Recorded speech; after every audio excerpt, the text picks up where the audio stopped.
है आप सबका चंद्रा क्लासेस के प्लेटफॉर्म पर।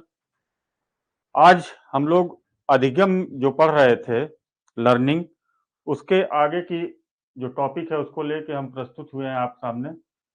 तो जिसमें हम देखेंगे अधिगम की प्रक्रिया, है ना। अधिगम की प्रक्रिया क्या है, यानी लर्निंग की प्रक्रिया क्या होती है और शिक्षण की प्रक्रिया क्या होती है। अधिगम तो आप लोगों ने समझ रखा है, इसके बारे में पिछले लेक्चर में मैंने बता रखा है। हम बताते हैं आज आपको शिक्षण, है ना। शिक्षण जो होता है यह एक प्रकार की सामाजिक प्रक्रिया है जिसमें शिक्षक अपने ज्ञान और कौशल के द्वारा विद्यार्थियों को उन सारी चीजों से अवगत कराता है या शिक्षा देने का प्रयास करता है जो उनके लिए सुग्राह्य हो सके, उसको समझ सकें। ठीक है। तो इसमें अगर हम देखें बच्चों के अधिगम स्तर से ही शिक्षण की प्रभावशीलता का पता चल जाता है। ठीक है। शिक्षण, अगर शिक्षण के से अर्थ की बात करें तो देखिए, जो शिक्षण होता है, शिक्षण के लिए जो जरूरी चीज है सर्वप्रथम कि वो शिक्षा कैसे दे रहा है। ठीक है।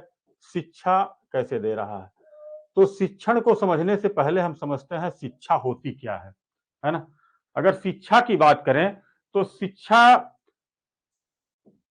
हमारे व्यवहार में होने वाला, जो व्यवहार हम प्रकट करते हैं, व्यवहार में होने वाला परिशोधन या परिवर्तन ही क्या है, शिक्षा है। अगर शिक्षा को कोई पूछे आपसे जनरली कि शिक्षा होती क्या है, तो आपके द्वारा किए गए व्यवहार में जो परिशोधन होता है उसी को हम लोग शिक्षा कहते हैं। ठीक है। तो ये कुल मिलाकर एक सामाजिक प्रक्रिया है जो आधार है सारी चीजों का। तो आप सब एक समाज के निर्माता के रूप में निकल के सामने आते हैं, जो शिक्षक बन रहे हैं, तो उनके ऊपर बहुत बड़ी जिम्मेदारी होती है, सामाजिक जिम्मेदारी होती है और तरह की जिम्मेदारियां होती है। ठीक है। इसमें देखिए, शिक्षण से तात्पर्य एक त्रिध्रुवी प्रक्रिया से है। कहने का मतलब है जो त्रिध्रुवी प्रक्रिया है वो कुछ इस तरह से है। ठीक है ना। एक त्रिभुजाकार चीज है ये। ठीक, इसका मैंने यहाँ पे चित्रण कर रखा है जिसमें जो शिक्षक है ना, शिक्षक यहाँ आपके सबसे ऊपर होता है। ठीक है। शिक्षक जो शिक्षा प्रदान करता है, उसके बाद ये छात्र हैं। ठीक। और ये है आपका पाठ्यक्रम, है ना, पाठ्यक्रम। ठीक। तो ये है त्रिध्रुवी प्रक्रिया। मतलब जो शिक्षण के लिए जरूरी चीजें हैं, अधिगम में शिक्षण के लिए जो जरूरी चीजें हैं वो है शिक्षक महत्वपूर्ण होता है, जो सारी चीजों में कोऑर्डिनेशन बनाता है, छात्र और पाठ्यक्रम। पाठ्यक्रम इन बच्चों को कैसे समझ में आना चाहिए इस चीज को ये बताता है। तो इसमें कितने बच्चे लाइव हैं पंकज जी? अच्छा अच्छा, आप लोगों को आवाज आ रही है? जो लोग लाइव हैं आप सबको आवाज आ रही है?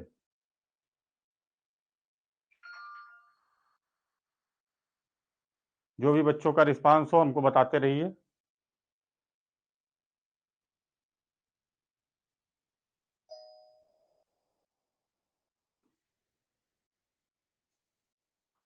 हमें लाइए, हम देखते रहें। हाँ,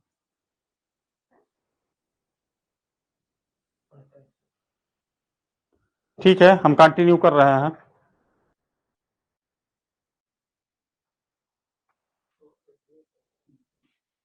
ठीक है। तो हमने बताया, यहाँ हम लोग चल रहे थे, पहले तो हम लोगों ने शिक्षा को जाना। शिक्षा अगर एक सामान्य सी बात है, आपके व्यवहारिक जीवन में भी इसका प्रयोग आ जाता होगा। ठीक है। अच्छा, एक कई दिनों से वादा था कि आप लोगों से हम लाइव आते हैं, तो लाइव होने से थोड़ी सी बहुत सारी जो आपकी समस्याएं होंगी यहाँ पर आ सकती हैं सामने, तो उसको देख के उसको पूरी तरह से सॉल्व करने का हर तरीके से प्रयास किया जाएगा।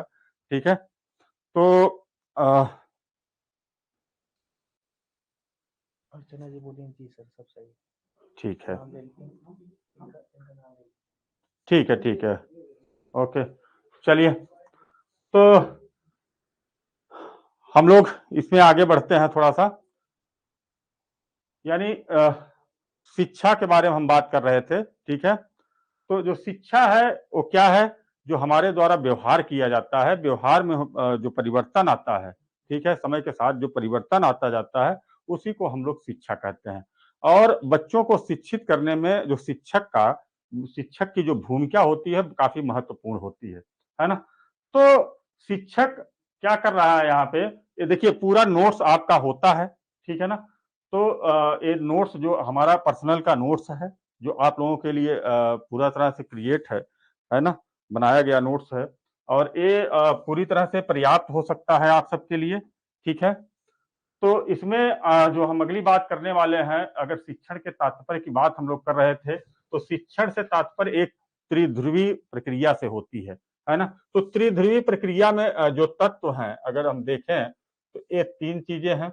यहाँ पर आपका जो शीर्ष पर होता है, वो होता है शिक्षक, ठीक है? जो शिक्षण का कार्य करता है और एक होते हैं आपके छात्र और यहाँ पर जो होता है आपका वो पाठ्यक्रम होता है या पाठ्य पुस्तक कह लीजिए, ठीक है ना? पाठ्यक्रम क्या आपको पढ़ना है, इस चीज को यहाँ पर बताया जाता है, ठीक है? तो इसमें देखिए शिक्षण से तात्पर्य एक त्रिध्रुवी प्रक्रिया से है जिसमें शिक्षण के स्रोत द्वारा विद्यार्थी और उसके व्यवहार में परिवर्तन लाने के लिए सभी आवश्यक क्रियाओं के आयोजन पर ध्यान दिया जाता है। यदि विद्यार्थी के व्यवहार में परिवर्तन हुआ तो समझें कि शिक्षण हुआ, अन्यथा नहीं, ठीक है? तो इसको शॉर्ट में आप समझिए, है ना? अगर कोई बच्चा आपसे बात करता है या कोई भी बाहर आपसे पूछता है, जनरल वे में एक क्वेश्चन आ जाता है कि आप शिक्षित कैसे? जब आपको शिक्षा का मतलब ही न पता होगा तो आप कुछ तुरंत उसके कार्य, जैसे मैंने एक बार क्लास में पूछा कि भाई शिक्षा होती क्या है? तो किसी ने इस चीज को नहीं बताया कि व्यवहार में जो अस्थायी परिवर्तन आता है अधिगम के द्वारा, उसी को हम लोग शिक्षा कहते हैं।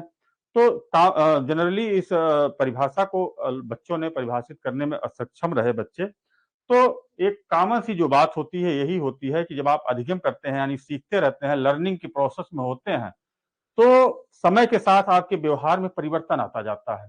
जो आपका व्यवहार होता है वो कहीं न कहीं परिवर्तित होता रहता है और एक अच्छा सामाजिक रूप से अच्छा व्यवहार हो जाता है, जिसके कारण इसको जो हम लोग नाम देते हैं यही शिक्षण की प्रक्रिया होती है। शिक्षा इसी को हम लोग कहते हैं। अब आपके व्यवहार में जो परिवर्तन करने का काम कर रहा व्यक्ति होता है या जिन चीज़ों को उसके लिए जिन पाठ्यक्रमों को निर्धारित किया गया है, वही उस पाठ्यक्रमों के बारे में आपको सही तरीके से बताने वाला, आपको सही मार्ग दिखाने वाला, सामाजिक रूप से कैसे आप सही समाज में रह के कैसे आप लोगों की मुख्य धाराओं से जोड़ सकते हैं, लोगों को आप शिक्षित कर सकते हैं, इस संबंध में शिक्षक का बहुत महत्वपूर्ण रोल होता है।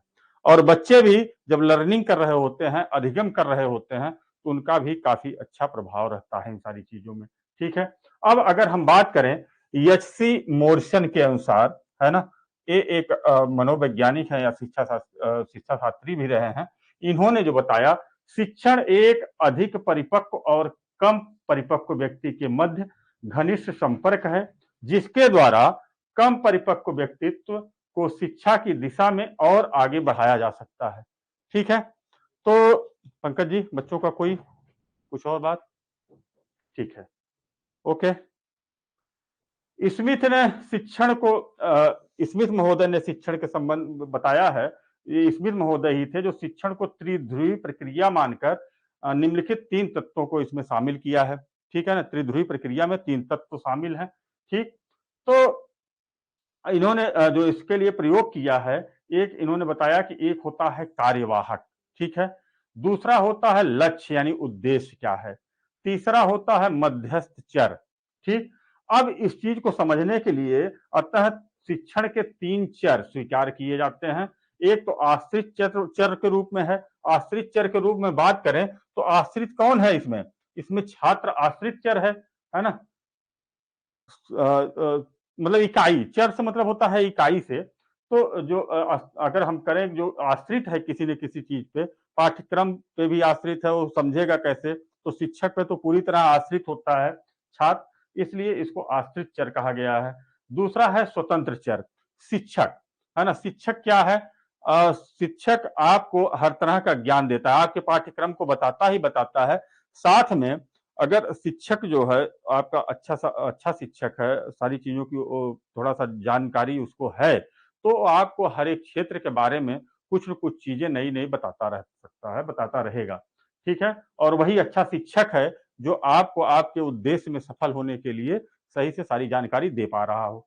ठीक, तो अगर हम अगले चर की बात करें जो स्वतंत्र चर के रूप में शिक्षक हो गया, अब मध्यस्थ चर, अगर मध्यस्थ चर की बात किया जाए तो वो आपका पाठ्यक्रम है जो दोनों के बीच में मध्यस्थ की भूमिका निभाता है।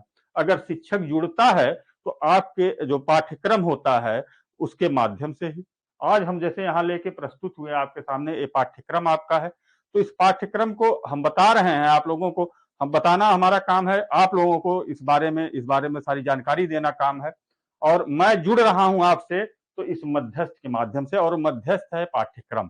ठीक है, तो वैसे बाकी सारी चीजों पे, बाकी सारे विषयों पे हम ये चाह रहे हैं कि कुछ इस पे जो क्वेश्चन आंसर भी हैं इसको भी टाइमली इसको कराएंगे। ठीक है, क्वेश्चन काफी हैं, तो मैं सोच रहा था इधर जो टॉपिक है, मेन टॉपिक है आपकी, उसको मैं कवर करके तुरंत इस पे मैं क्वेश्चंस, ऐसे ऐसे क्वेश्चंस कराया जाए जो आपके परीक्षा के लिए काफी महत्वपूर्ण हो। ठीक है, और आपको सफल करने में वो आपका सहयोग दे सकता हो। ठीक, अब यहाँ पे हम अगली जो बात करने वाले हैं, अच्छे शिक्षण की विशेषता क्या होनी चाहिए, है ना, किस प्रकार से हम एक अच्छा शिक्षण कर सकते हैं, इस बारे में हम बात करेंगे। तो इसमें देखिए, अच्छा जो शिक्षण का कार्य है उसकी विशेषता में अगर हम बात करें तो अच्छा शिक्षण ये है। ठीक है ना, इसमें कुछ पॉइंट मैंने दे रखे हैं। इसमें है अगर पहली पॉइंट की बात करें, अच्छा शिक्षण क्या होता है, सीखना है, अच्छा शिक्षण सीखना है ना। तो यहाँ पर सारी चीजों को कुल मिलाकर लर्निंग से यानी अधिगम से संबंधित है। ठीक है ना, एक अच्छा शिक्षण वो है जिसको आप सबके लिए या हमारे लिए भी सुग्राह्य हो, समझ में आ रहा हो। ठीक है ना, आपके वास्तविक जीवन से जुड़ा हुआ हो। ठीक, दूसरा पॉइंट इसमें है, अच्छा शिक्षण क्रियाशील होता है ना। क्रियाशील से क्या मतलब है, क्रियाशील से मतलब यह है कि आपको आपके लक्ष्य के करीब ले जा रहा हो, जो शिक्षण कार्य हो रहा हो वो आपको आपके लक्ष्य के समीप ले जाता हो। ठीक है ना, चलिए कुछ व्यवस्था हो गई है, मैं आपके कमेंट को अब देख पाऊंगा अच्छे से, है ना। इधर आइए। हाँ हाँ हाँ, क्या लिखा है इन्होंने? मैंने कहा, आपने पूछा आवाज सही, आपने कहा हाँ सर। अच्छा अच्छा, अभी कोई मैसेज आएगा तो इसे मुझे दिखता रहेगा। चलिए, थैंक यू। ठीक है, अच्छा लगा आप लोग साथ में हैं आज, कुछ न कुछ आभास हो रहा है कि आपको मैं प्रत्यक्ष हूं आप लोगों के। ठीक है, तो अर्चना झा जी, आप जो मैसेज की हैं बड़ा अच्छा लग रहा है आपका, है ना, कि सब ठीक ठाक है। ठीक है, इससे लग रहा है कि आप इस पे पूरी तरह से साथ में हैं आप। ठीक है अर्चना, थैंक यू। आगे हम लोग बढ़ते हैं। तो अच्छा जो शिक्षण होता है वो क्रियाशील होता है। ठीक है, कितने बच्चे लाइव हैं इसमें?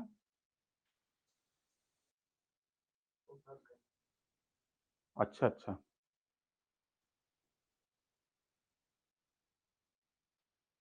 अच्छा शिक्षण प्रगतिशील होता है। ठीक, अगला पॉइंट हम देखें, अच्छा शिक्षण लोकतांत्रिक होता है ना। फिर नेक्स्ट पॉइंट में है, जो अच्छा शिक्षण है सहानुभूतिपूर्ण होता है। ठीक, अच्छा शिक्षण सहयोग पर आधारित होता है। अच्छा शिक्षण सहयोग पर आधारित होता है। सहयोग से तात्पर्य है कि टीचर जो हो, जो शिक्षक हो आपका, वो ऐसा होना चाहिए कि आपको आपके पास जो किसी भी प्रकार की अगर समस्या है तो वो कहीं न कहीं उन समस्याओं के निराकरण के बारे में भी सोचता रहे। आप अच्छे से अध्ययन करें और अपने लक्ष्य को प्राप्त करें। ठीक है, अच्छा जो शिक्षण है चुनी हुई बातों का ज्ञान देना है। अच्छा शिक्षण वातावरण से अनुकूल सिखाता है। अच्छा शिक्षण व्यवहार में वांछित परिवर्तन लाता है। ठीक है, अच्छा शिक्षण जो होता है वो निदानात्मक एवं उपचारात्मक होता है। ठीक है ना, जितनी भी आपकी जो टॉपिक से संबंधित, पाठ्यक्रम से संबंधित जो समस्याएं होती हैं उनका जो उसमें जो वांछित परिवर्तन हो, है ना, आपको समझ में आने लायक उसको बना सकता हो, ठीक है ना, उसका निदान और उपचार कर सकता हो, मतलब आपको समझ में आने लगे चीजें, आपका पाठ्यक्रम आसान हो जाए, पढ़ने में आपको आसानी होने लगे, ठीक है। अच्छे शिक्षण में वांछनीय सूचनाएं देना सम्मिलित है, ठीक, जो जरूरी सूचनाएं हैं, इंफॉर्मेशन है आपसे, आपके टॉपिक से संबंधित, आपके परीक्षा से संबंधित, तो उसमें जो है पूरी तरह से सहयोगी हो। अच्छे शिक्षण में पूर्व योजना की आवश्यकता होती है, ठीक है, पूर्व योजना की आवश्यकता होती है ना। अच्छा शिक्षण सीखने के नियमों, सिद्धांतों, विधियों और सूत्रों आदि पर आधारित होता है, ठीक है। मतलब क्या है, जैसे अच्छा शिक्षण जो है सीखने के नियमों, जो लर्निंग नियम है, पढ़ने का तरीका है, उस पर होना चाहिए। सिद्धांत, यानी सिद्धांत का मतलब होता है आदर्श, जो विद्वानों द्वारा सिद्ध किया जा चुका हो, ऐसी बातों के आधार पर होना चाहिए। जो उसके लिए विधियां बनी हैं, है ना, पढ़ने के तरीके जो बने हैं, जो शॉर्ट टर्म में सूत्र बने हैं, उन सब पर क्या होना चाहिए, आधारित होना चाहिए, ठीक है। अब इसमें हम लोग जो आगे बढ़ते हैं इसकी विशेषता में, तो विशेषता के बाद हम लोगों को देखेंगे इसमें कि शिक्षण के सिद्धांत क्या हैं, ठीक है। जो शिक्षण के सिद्धांत हैं, अगर शिक्षण के सिद्धांत की बात करें तो शिक्षण के सिद्धांतों को दो भागों में बांट के हम लोग पढ़ते हैं। एक है शिक्षण के सामान्य सिद्धांत और दूसरा है शिक्षण के मनोवैज्ञानिक सिद्धांत, ठीक है। तो यहाँ जो शिक्षण के सामान्य सिद्धांत हैं, देखिएगा, इसको कुछ पॉइंट में हम लोग देखेंगे। नंबर एक है कि निश्चित उद्देश्य का सिद्धांत, ठीक। सामान्य सिद्धांत में क्या होगा, निश्चित उद्देश्य का सिद्धांत, ठीक है। इसमें शिक्षक को पहले अपने उद्देश्य निश्चित कर लेने चाहिए कि हम क्या क्या चीजों को, आपके पाठ्यक्रम को कैसे कवर कराने वाले हैं, आपका पाठ्यक्रम कैसे कवर होगा, है ना, कैसे आप उसके बारे में जान पाएंगे। यहाँ पे इस चीज को हम लोग देखते हैं, ये होता है निश्चित उद्देश्य का सिद्धांत, ठीक है ना। आपका जो एम है, आपका जो उद्देश्य है, वो एक निश्चित होना चाहिए, और उस पर चलने के लिए, उस उद्देश्य तक पहुंचने के लिए हम कर क्या सकते हैं, इसी के बारे में जो है एक सामान्य सा सिद्धांत रखा गया है, निश्चित उद्देश्य का सिद्धांत, ठीक है। इसको और हम लोग डिटेल में देखेंगे अभी, ठीक है। दूसरा है लचीलेपन का सिद्धांत, ठीक। पहला हो गया इसका सामान्य निश्चित उद्देश्य का सिद्धांत, और दूसरा हो गया लचीलेपन का सिद्धांत, ठीक है ना। यदि आवश्यक हो तो पूर्व निर्धारित विषय वस्तु, समय, स्थान और विधियों में परिवर्तन लाया जाना चाहिए, ठीक है। अब पता चला, जैसे कुछ टॉपिक, जितने भी टॉपिक निर्धारित कर दिया, ठीक है ना, केवीएस पाठ्यक्रम में आप लोगों का। अब उसमें क्या होना चाहिए, लचीलेपन के लिए, जैसे उसको हम अपने तरीके से और सरल तरीके से आपके सामने प्रस्तुत कर पाए, और ऐसा तब हो पाता है जब हम ये समझ पाए कि आप किस स्तर की समझ को समझ पाते हैं, किस स्तर से बताने पे समझ पाते हैं, ठीक है ना। तो इसके लिए अगर, इसीलिए तो मैं आज सोचा कि लाइव आया जाए कि हमारी बातें कहाँ तक समझ में आ रही हैं आपको, ठीक है ना। अभी तक इस तरह से जो भी चीजें हैं तो समझ में आती रहेंगी, ठीक है। अब इसमें हम देखते हैं पूर्व अनुभवों से जोड़ने का सिद्धांत, पूर्व अनुभवों से, ठीक है। देखिए, अधिगम में हमने देखा था, अधिगम 3 तत्वों पर आधारित होता है, अधिगम 3 तत्वों पर आधारित होता है। क्या क्या होता है, एक तो होता है आपका अभ्यास, है ना, अभ्यास। एक होता है आपका प्रशिक्षण, ठीक, यानी अभ्यास होता है, प्रशिक्षण होता है, और जो तीसरा होता है वो होता है अनुभव। तो कहीं न कहीं जो अधिगम का आधार है, वो 3 चीजों पर, इन्हीं 3 चीजों से अधिगम हो सकता है, ठीक है। अधिगम करने के लिए हमारे पास ये 3 चीजों का होना, 3 तरीके से ही हम अधिगम करते हैं। वो तीनों तत्व के रूप में आपने जो पढ़ा है, अभ्यास, प्रशिक्षण और अनुभव। प्रशिक्षण मतलब आपको उस चीज के बारे में, उस टेक्निक के बारे में पता होना चाहिए, जिस चीज को आप लर्निंग कर रहे हो, जिस चीज को आप पढ़ रहे हो, उसका आपको क्या होना चाहिए, अच्छे से प्रशिक्षित किया जाए, उसमें बताने वाला उस जो शिक्षक हो, वो उस तरीके से बताए कि आपको चीजें समझ में आए, है ना। अब जब आपको प्रशिक्षण मिल रहा है तो आप क्या करते हो, इसका अभ्यास करते हो, ठीक है ना। जैसे रहीम दास का एक दोहा है, करत करत अभ्यास से जलमति हो सुजान, है ना। रसरी आवत जात से सिल पर पड़त निशान। तो कहने का मतलब है अभ्यास ही सबसे बड़ा वो तरीका है जो आपको क्या बनाता है, जो आपको किसी चीज को अधिगम करने या याद रखने में महत्वपूर्ण होता है।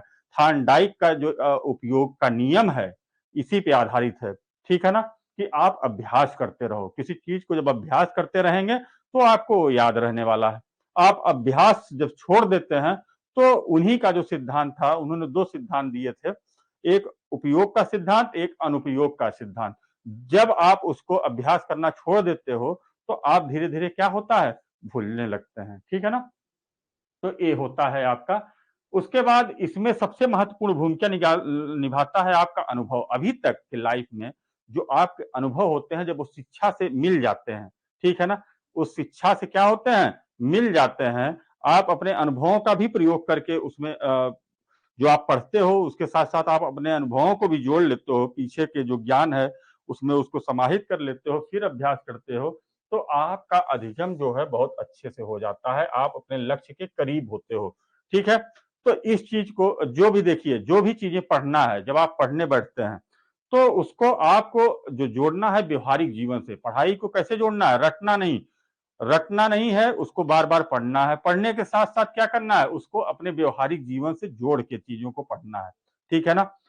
तो इसमें देखिए जो पूर्व अनुभवों से जोड़ने का सिद्धांत है शिक्षण का, छात्र ने पूर्व में जो भी सीखा है, ठीक है, आगे का पाठ उससे जोड़कर पढ़ाया जाए, ठीक। अब जैसे पता है कि आपने टेट सीटेट यहाँ पे जो सीटेट क्वालिफाइड हैं, सारी चीजें यहाँ तक आपने एक बेसिक नॉलेज आपको मिल चुका है, ठीक है। तो अधिगम चूंकि आपने वहां भी पढ़ा था, लेकिन हो सकता है कुछ और तरीके से चीजों को देखा हो, सीखा हो, ठीक। तो यहाँ जो आप पढ़ रहे हैं, यहाँ पर की चीजों से आपको क्या करना है, उसको कोरिलेट करना है। कोरिलेट मतलब जोड़ के रखना है, उससे संबंधित चीजों को आपको बना के रखना है ना। अब हम लोग इसमें देखेंगे बाल केंद्रितता का सिद्धांत। मतलब बाल केंद्रित सिद्धांत जो भी है, जो भी आपका शिक्षण बाल केंद्रित होना चाहिए। कहने का मतलब है कि आप ये समझ के शिक्षण का कार्य करें जो बाल केंद्रित हो, ठीक है ना। यानी बालक जिससे बालक उससे हमेशा जुड़ जाए, ऐसा आपका शिक्षण होना चाहिए, ठीक है, बाल केंद्रित। और व्यक्तिगत विभिन्नता का सिद्धांत, है ना। व्यक्तिगत विभिन्नता के सिद्धांत, चूंकि विभिन्न बालकों की क्षमताएं भिन्न भिन्न होती हैं, अतः शिक्षण सभी को ध्यान में रखकर ही किया जाना चाहिए। अब किसी बच्चे की मान लीजिए आर्थिक स्थिति कुछ और है, कोई बच्चा घर से बहुत ज्यादा संपन्न है, ठीक। अब जो संपन्न बच्चा है वो तो केवल मानसिक रूप से भी अपने आप को संतुलित रख पा रहा होगा, उसके पास कोई और समस्या, कोई और दिक्कत तो होगी नहीं। अब एक बच्चा उसमें ऐसा भी हो सकता है जिसके पास आर्थिक प्रॉब्लम भी हो सकती है ना। कहीं न कहीं सामान्य परिवार से, फैमिली से भी हो सकता है। ऐसे में क्या होना चाहिए, जो शिक्षक का काम होना चाहिए कि वो सभी बच्चों को ध्यान में रख करके अपना जो शिक्षण का कार्य है उसको संपन्न करता रहे, ठीक। तो ये सब सिद्धांत हैं जो सिद्ध किए जा चुके हैं। कहीं न कहीं जो आपका ये बाल विकास है ना, बाल विकास पेडागॉजिक वाला चीज है, तो कहीं न कहीं आपके व्यवहारिक जीवन से ही जुड़ा हुआ है, ठीक। वास्तविक जीवन से जोड़ने का सिद्धांत है। पाठ्य वस्तु जो है, जो पाठ्यक्रम आपका है, ठीक है ना, जो पाठ्यक्रम या पाठ्य वस्तु है, उसको छात्रों के जीवन से जोड़ देने से वह पाठ आसानी से और रुचिपूर्वक सिखाया जा सकता है, ठीक। किसी भी चीज को बच्चों से ही जोड़ के पढ़ाना है या पढ़ना है, आप याद भी कोई टॉपिक करते हैं तो इस तरह से आप आसानी से पढ़ सकते हैं, ठीक है ना। अगर इसकी हम 7वीं पॉइंट को देखें तो इसमें है अन्य विषयों के साथ समवाय समन्वय का सिद्धांत। समन्वय मतलब होता है कोऑर्डिनेशन। कोऑर्डिनेशन, समन्वय तो हर जगह स्थापित करना होता है। समाज में जब आप नई जगह पे जाते हो तो वहां भी लोगों के हिसाब से आपको वहां अपने आप को प्रेजेंट करना होता है, तो लोग भी उसी हिसाब से आपको उसमें एक्सेप्ट करते हैं, ठीक है। तो कहने का मतलब वही कोऑर्डिनेशन होता है कि जिस भी सोसाइटी में आप पहुंचते हो, उस सोसाइटी, उस समाज के हिसाब से क्या करते हो, अपने आप को प्रेजेंट करते हो, ठीक। तो यही यहाँ पे है कि अन्य विषयों के साथ जो समवाय समन्वय का सिद्धांत है वो इसमें फॉलो होना चाहिए। जैसे शिक्षण में एक विषय पढ़ाते समय उसका संबंध जो है अन्य विषयों से भी जोड़ा जाना चाहिए।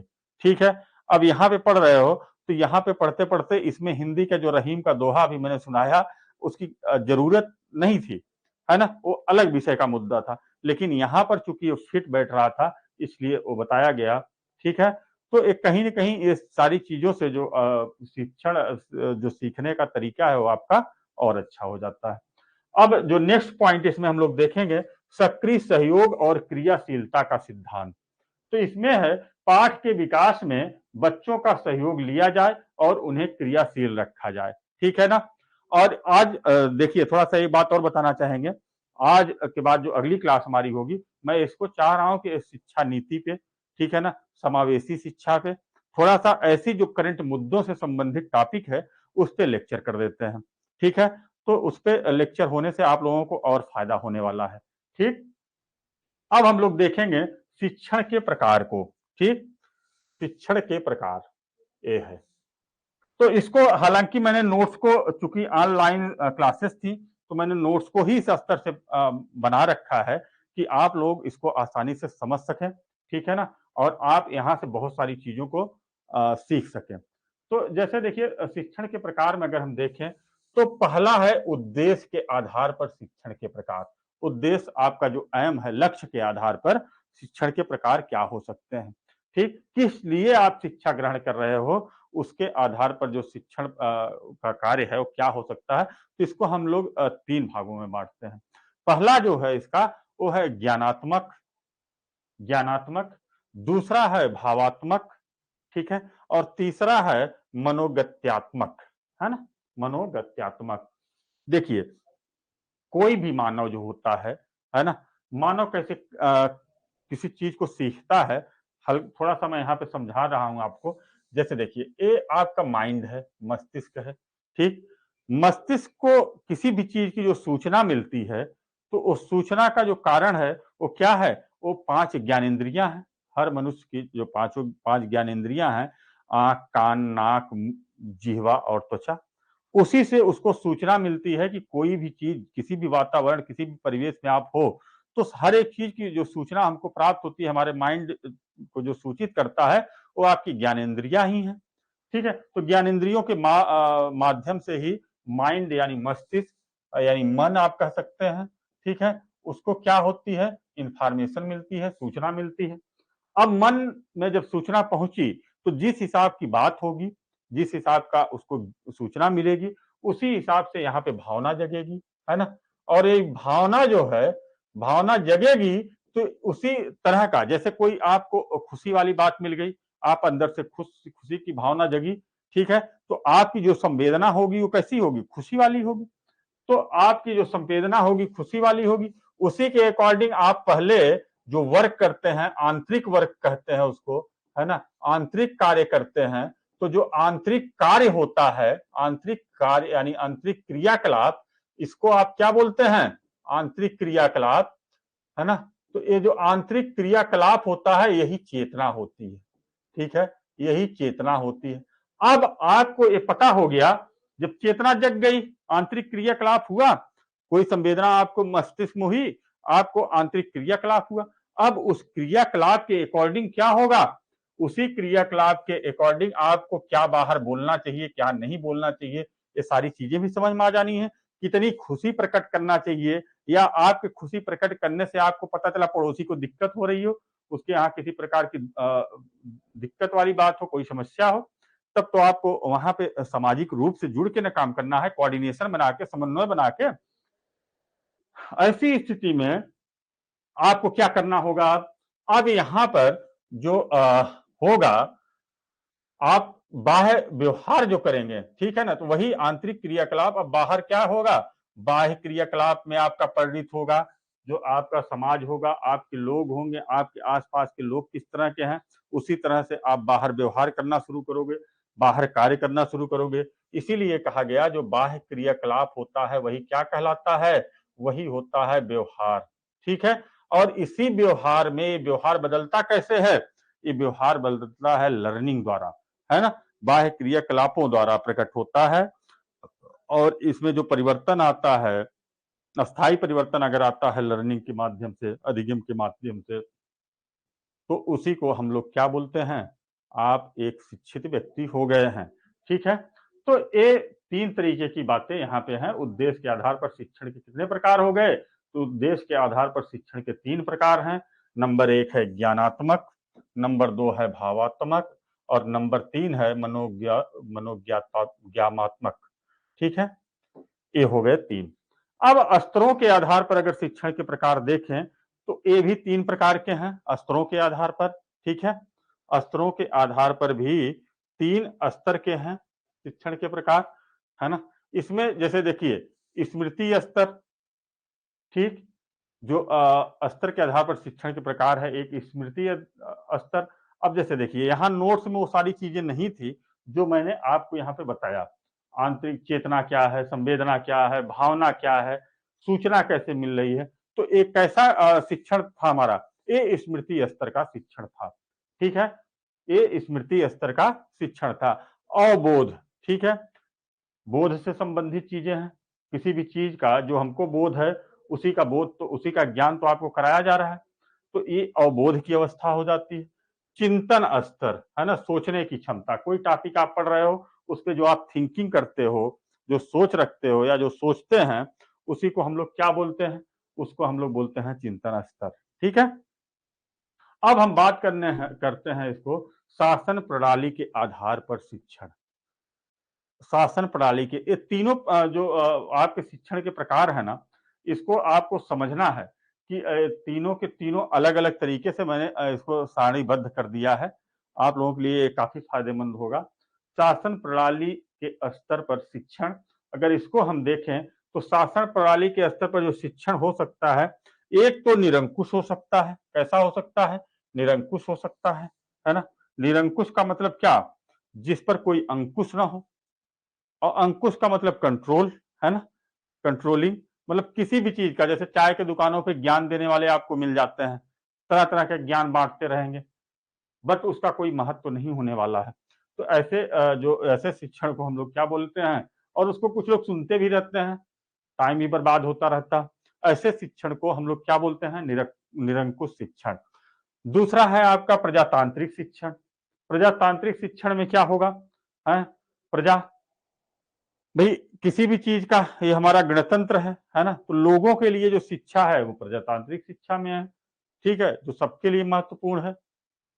अब जैसे शिक्षा यहाँ दी जा रही है, इस शिक्षा का जितना फैलाव होगा लोगों को उतनी जानकारी बढ़ने वाली है। ठीक है, हस्तक्षेप रहित शिक्षण। हस्तक्षेप से मतलब है कि आप जैसे यहाँ अध्ययन कर रहे हो, इसमें ऑनलाइन भी हो आप, है ना, अब इसमें आपका किसी प्रकार का डिस्टरबेंस ना हो आपके लिए, है ना, और ना आपको कोई वहां पे हस्तक्षेप कर रहा हो, तो चीजों को आप कंसंट्रेट होके समझ पा रहे होंगे। ठीक है ना, कि क्या बताया जा रहा है, क्या हो रहा है। ठीक है, अब अगर हम इसके अगले स्वरूप में चलें तो शिक्षण का जो स्वरूप का आधार है, शिक्षण के प्रकार, मतलब शिक्षण के स्वरूप के आधार पर, शिक्षण के स्वरूप के आधार पर शिक्षण के प्रकार को हम लोग देखेंगे। तो शिक्षण का जो स्वरूप है ना, स्वरूप का मतलब, स्वरूप का क्या होता है अर्थ, स्वरूप मतलब उसका स्वयं का स्वरूप, स्वयं का रूप क्या है, शिक्षण का स्वयं का रूप क्या है, यही बात हो रही है। तो इसमें एक तो हो सकता है जो शिक्षण है वर्णात्मक हो सकता है, वर्णात्मक मतलब वर्ण से संबंधित लिखित रूप में। दूसरा हो सकता है निदानात्मक, निदानात्मक किसी भी प्रकार की कोई भी चीज हो, कोई भी समस्या हो, कोई भी बात हो, उसका निदान कैसे हो सकता है। देखिए कभी भी, कभी भी काफी महत्वपूर्ण बात यहाँ पे मैं बताने चल रहा हूँ, निदानात्मक जो समस्या का निदान कैसे हो सकता है, किसी भी समस्या का, अगर लाइफ में किसी भी प्रकार की समस्या है तो जाहिर सी बात है उसके लिए कोई न कोई तत्व, जिम्मेदार तत्व होंगे। तो हमको आपको उस समस्या से निकलने के लिए क्या करना होगा, पहले तो उन तत्वों को समझना होगा कि ऐसे कौन से तत्व हैं जो हमारी लाइफ में समस्या उत्पन्न कर रहे हैं। अब जब आप उन तत्वों को चिन्हित कर लेंगे तो जाहिर सी बात है उसके बारे में आप अच्छे से सोच सकते हैं, उसका आप सोल्यूशन अपने आप खोज सकते हैं। तो ये होता है निदानात्मक, है ना। तो हर इंसान के लाइफ में हर तरह की समस्याएं हो सकती हैं और उसका आसानी से निदान भी किया जा सकता है। ठीक, अब अगला है उपचारात्मक। जब आपने किसी चीज को खोज लिया, किसी चीज समस्या को समझ लिया, तो उसका उपचार आप आराम से कर सकते हैं। जैसे आज आप पढ़ रहे हो, आपको पढ़ना है और केबीएस की परीक्षा निकालना है। अब परीक्षा निकालना है, ऐसे में क्या करना है? सबसे महत्वपूर्ण है कि उससे संबंधित चीजों को आप पढ़ते रहो, साथ साथ ये होना चाहिए कि आप जो पढ़ रहे हो उससे आप कहाँ तक अपने आप को जोड़ पा रहे हैं, और जो क्वेश्चन आ रहे हैं उसको किस स्तर तक आप हल कर पा रहे हैं। इस सारी चीजों में थोड़ा सा आपको समय लगेगा, मेहनत करते रहना होगा, और करते रहिए। ठीक है। और इसमें जो हम शैक्षिक क्रियाओं के आधार पर अगर शिक्षण के प्रकार को, नेक्स्ट प्रकार है हमारा शैक्षिक क्रियाओं के आधार पर शिक्षण के प्रकार। ठीक है। तो इसमें देखेंगे शैक्षिक क्रियाएं क्या हो सकती हैं। एक तो होता है प्रस्तुतिकरण। ठीक। जैसे अब आप लोग आज सामने हो तो प्रस्तुत, जैसे पहले अकेले जब पढ़ते रहते हैं, पढ़ाते रहो, तो अपने तरीके से आप पढ़ाते जा रहे हो, बस ये अनुमान होता है कि नहीं समझ में आ रहा है। आज जब आप प्रत्यक्ष हो, तो कहीं ना कहीं चीजों को बताने में और अच्छा लग रहा है कि इस स्तर से बताया जा रहा है, कि महसूस हो रहा है कि आप मेरे सामने प्रत्यक्ष रूप से उपस्थित हो। अब ऐसे में जो प्रदर्शन होता है वो प्रदर्शन अच्छा हो जाता है, और अच्छा हो जाता है। ठीक है ना। और जो क्रिया होती है वो क्रिया इस रूप में हो जाती है कि आपको किसी भी प्रकार से वो सारी चीजें समझ में आती रहे। तो इस प्रकार से शिक्षण के प्रकारों को डिवीजन किया गया है। अब हम अगला इसका जो प्रकार है इसको देखते हैं। ठीक है। शैक्षणिक प्रबंधन व्यवस्था के आधार पर शिक्षण के प्रकार। ठीक। ये सारे नोट्स तो आप लोगों को मिल ही जाते होंगे, है ना। तो शैक्षिक क्रियाओं के आधार पर शिक्षण के प्रकार में हम लोग जो देखेंगे, इसमें शिक्षण का प्रकार हम लोगों ने देख लिया। शैक्षणिक क्रियाओं के आधार पर तो प्रस्तुतिकरण हो गया, प्रदर्शन हो गया, है ना, और क्रिया हो गई। उसके बाद शैक्षिक प्रबंधन में व्यवस्था के आधार पर शिक्षण के प्रकार में जो हम देखेंगे, अगला है शिक्षण किस तरह का होता है। जो शैक्षिक प्रबंधन व्यवस्था के आधार पर शिक्षण है वो कैसे होता है। ठीक है। तो एक तो होता है औपचारिक यानी फॉर्मल, जिस रूप में शिक्षा चल रही है। अनौपचारिक नॉन फॉर्मल, और ननौपचारिक, है ना, इनफॉर्मल। मतलब ये जो आप परिवार में और भी जगहों पे जिस भी जहां मौका मिला आप पढ़ रहे हो, उसी को इन ननौपचारिक के रूप में हम लोग जानते हैं। तो ये हो गया हमारा शैक्षिक प्रबंधन व्यवस्था के आधार पर शिक्षण के प्रकार। ठीक है। अब हम लोग देखेंगे जो अभी तक हम लोग पढ़ रहे थे शिक्षक, ये शिक्षक होता था जो त्रिध्रुवी संरचना बनता है। ठीक है ना। तो इसमें शिक्षक, छात्र और पाठ्यक्रम। तो जो ये हस्तक्षेप के रूप में, चर के रूप में, स्वतंत्र चर के रूप में, परतंत्र चर के रूप में। ठीक है ना। यानी ये जो छात्र है कहीं न कहीं परतंत्र है, पाठ्यक्रम के हिसाब से ही उसको पढ़ना है और शिक्षक के हिसाब से ही उसको अध्ययन करना है। तो परतंत्र चर हो गया, है ना। हस्तक्षेप चर है जिसमें ये दोनों बधे हुए हैं, जुड़े हुए हैं। इसी के अकॉर्डिंग शिक्षक को भी चलना है, इसी के अकॉर्डिंग छात्र को भी चलना है। ठीक है ना। लेकिन शिक्षक स्वतंत्र है, उसमें अपने ज्ञान के अनुसार भी अगर उसको और सारी चीजों का ज्ञान है तो आपको बताने के लिए उसमें वो प्रयोग कर सकता है। इसीलिए जो कभी कभी पाठ्यक्रम से अलग से कुछ क्वेश्चन दिखने लगते हैं आप लोगों को, तो वो वही होते हैं जो ये सारी चीजें हैं। ठीक है। अब शिक्षण चरों के जो कार्य हैं उसको हम लोग देखेंगे। पहला है निदानात्मक कार्य, आपको ऊपर समझा चुके हैं सारणी में। उपचारात्मक कार्य, है ना, मूल्यांकनात्मक संबंधी कार्य। ठीक। तो इसके बारे में हमने पूरा इसके बारे में जो लेक्चर था जो मैंने वहां ऊपर जब आया आपके सामने वो ग्राफ, वो सारणी जो मैंने बना दिया है शिक्षा के प्रकार में, तो उन्हीं सारी चीजों का यहाँ पे थोड़ा सा मैंने डिस्क्राइब कर रखा है ना। इसको आप पढ़ के भी जान सकते हैं। तो शिक्षण की अगर अवस्था की अब बात कर लेते हैं कि शिक्षण की जो अवस्था है वो क्या है। तो शिक्षण की पूर्व तत्परता अवस्था, मतलब जब शिक्षण कार्य होना जा रहा है, जैसे आपको पहले पता होगा कि हम आज लाइव आने वाले हैं आप लोगों के सामने। ठीक। तो उसमें आपको उसके लिए किस हिसाब से आप तत्पर हैं, ये चीजें समझ में आनी चाहिए। तो ये शिक्षण के पूर्व की तत्परता हो गई, तत्पर अवस्था हो गई, आप सारी चीजों से तैयार होके बैठे। अब शिक्षण की अंतः क्रिया अवस्था, इस समय जैसे मैं आपको पढ़ा रहा हूं, शिक्षण का कार्य कर रहा हूं, तो आप यहाँ पर किस प्रकार से क्रिया कर रहे हैं, किस प्रकार से चीजों को सीख रहे हैं, ये महत्वपूर्ण है। तो यही यहाँ पे है शिक्षण की अवस्थाएं। ठीक है ना। शिक्षण तत्परता के बाद की अवस्था। अब जैसे शिक्षण कार्य समाप्त होगा, इसके बाद आप आराम से बैठोगे, ठीक है, उसका थोड़ा सा मनन करिए, चीजों को सोचिए आज मैंने कौन कौन सा टॉपिक पढ़ा। जब उसके बारे में आप मनन करोगे तो अपने आप आपके मन में एक इंटरेस्ट डेवलप होगा कि अब देखा जाए कि इसमें क्वेश्चन कैसे आ रहे हैं, कहाँ कहाँ से क्वेश्चंस आ रहे हैं, इसको आप देखना तो फिर पसंद करोगे, ठीक है। तो इसमें अब हम आगे देखते हैं कि मनोवैज्ञानिक शिक्षण की अवस्थाएं हो गई, ये 3 अवस्थाएं हो गई कि शिक्षण के पूर्व की तत्परता अवस्था, शिक्षण की अंतः प्रक्रिया अवस्था और शिक्षण तत्परता के बाद की अवस्था। अब हम लोग पढ़ेंगे मनोवैज्ञानिक सिद्धांत, ठीक है। मनोवैज्ञानिक सिद्धांत में इसमें यही लास्ट है, इसको हम लोग देख लेते हैं। तो मनोवैज्ञानिक सिद्धांत जो शिक्षण से है, तो अभिप्रेरणा और रुचि का सिद्धांत। अभिप्रेरणा से मतलब है स्वयं को प्रेरित रखना, स्वयं को क्या करना, उत्साहित रखना अध्ययन के लिए, ठीक है ना। छात्र को अध्ययन के लिए उत्साहित रखने के लिए अभिप्रेरणा की जरूरत है। और ऐसे इसीलिए कहा जाता है प्रेरणा और रुचि के सिद्धांत में, you can take a horse to water but can not make him to drink water, ठीक है। कहने का मतलब है आप एक घोड़े को पानी के पास तक तो ले जा सकते हैं, किंतु पानी पिला नहीं सकते हैं। अतः आवश्यक है कि छात्र को पहले पढ़ने के लिए तैयार किया जाए, उसकी रुचि जागृत की जाए तथा उसे अभिप्रेरित किया जाए, ठीक है। तो आज की क्लास हम यहां तक रख रहे हैं, ठीक है ना। अब हम प्रयास करेंगे कि अक्सर आपके लाइव हों और आप लोग भी उपस्थित हों, इन चीजों को समझें, ठीक है ना। आपके व्यवहारिक जीवन में काफी कुछ सीखने को मिलेगा, ठीक है ना। शिक्षण के क्षेत्र में आपकी परीक्षा के लिए काफी हेल्पफुल होगा, ठीक है। तो हम मिलते हैं हम लोग अगली क्लास के में, ठीक है ना। Okay, thank you. अगर किसी प्रकार का समस्या है तो आप कमेंट यहाँ पे कर सकते हैं, देख सकते हैं, ठीक है ना।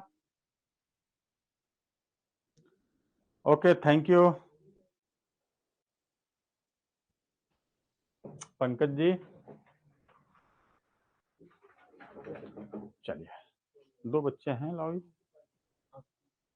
बच्चों को इन्फॉर्मेशन नहीं थी क्या? अर्चना जी ने आपको थैंक यू बोला। थैंक यू, थैंक यू अर्चना जी, बड़ा अच्छा लगा।